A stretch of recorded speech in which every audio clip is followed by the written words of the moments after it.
Donc après avoir présenté le système, nous allons créer donc tout simplement la version du graph7, graph7.vue système. Donc je vais renommer la page G7 comme graph7, système,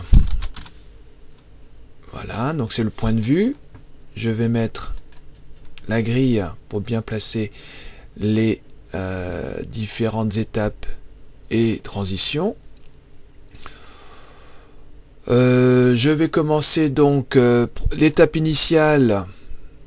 Ensuite, à partir du moment où j'appuierai sur le départ cycle, ensuite j'aurai la sortie du vérin et en même temps on aura l'ouverture du pistolet.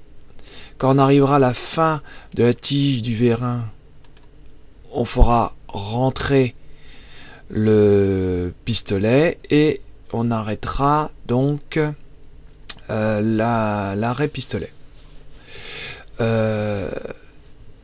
Quand le vérin sera rentré, il faudra retourner donc à l'étape initiale.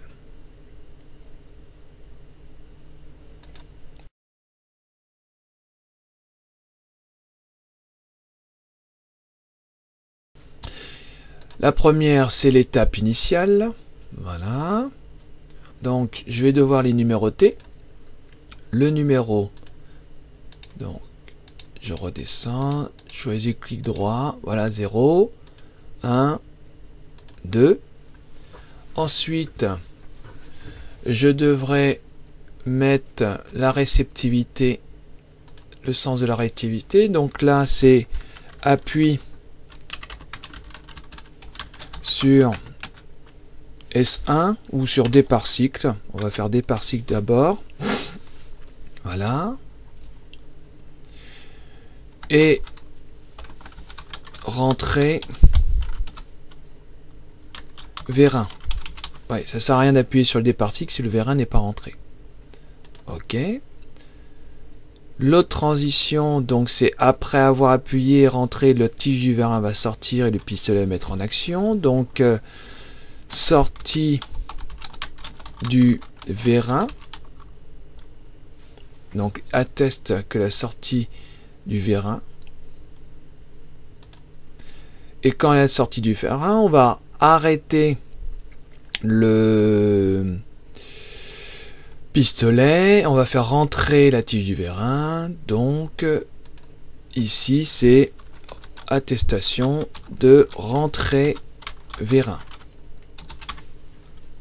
Voilà.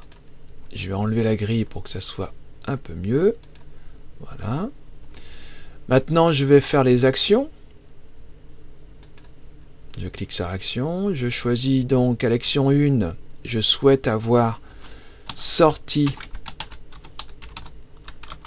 vérin. Ok. Je souhaiterais avoir deux actions. Donc pistolet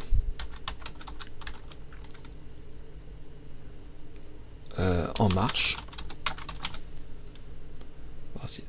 Voilà. Ici, je reclique en 2. Donc c'est rentrer, une rentrée vérin. Voilà, je vais cliquer de même et pistolet arrêt. Voici mon graph7 du point de vue système est fait. Je vais créer le graph7 du point de vue partie commande. Donc avant de créer le graph7 du point de vue partie commande, il faut impérativement créer le tableau d'affectation.